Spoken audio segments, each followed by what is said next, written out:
ও বিশাল আকাশের মালিক, বিশাল জমিনের মালিক, বিশাল মরুভূমির মালিক, বিশাল পাহাড়ের মালিক, লৌহে মাহফুজের মালিক, বাইতুল মামুরের মালিক, সিদরাতুল মুনতাহার মালিক, লৌহে মাহফুজের মালিক, বিশাল আরশের মালিক।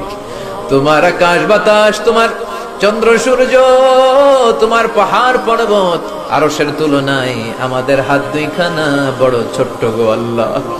ছোট দুটি হাত পেতে বুক ভরা আশা নিয়ে তোমার শাহী দরবারে এই গহীন রাতে তোমার পেয়ারা বান্দাদেরকে নিয়ে ভিক্ষুকের মতো, নাদানের মতো, মূর্খের মতো হাত তুললাম।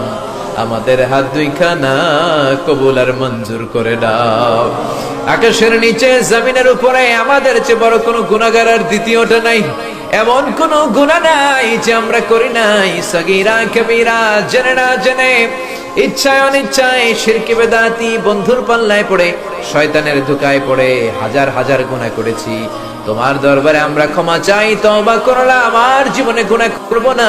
রব্বুল আলামিন আমাদের মাসুম বানিয়ে আমাদেরকে তুমি মাফ করে দাও। আমাদের আব্বা আম্মা, দাদা দাদি, নানা নানি, চাচা চাচি, খালা খালু, মামা মামি, শ্বশুর শাশুড়ি, পাড়া প্রতিবেশী, দেশি খেসি, সবাইকে তুমি মাফ করে দাও। আমাদের যত আত্মীয় স্বজন 3.5 হাত কবরের বাসিন্দা, তাদের কবরগুলোর জান্নাতুল ফেরদাউসের বাগান বানিয়ে দাও। রব্বুল আলামিন, জানি না আমার কোন ভাইয়ের এখানে আব্বা বেঁচে নাই, কোন ভাইয়ের আম্মা বেঁচে নাই, কোন ভাইয়ের দাদা বেঁচে নাই, কোন ভাইয়ের দাদি বেঁচে নাই, কোন ভাইয়ের নানা বেঁচে নাই, নানি বেঁচে নাই। এমন হতে পারে রে মাওলা, আব্বা আম্মা, দাদা দাদি, নানা নানি কেউ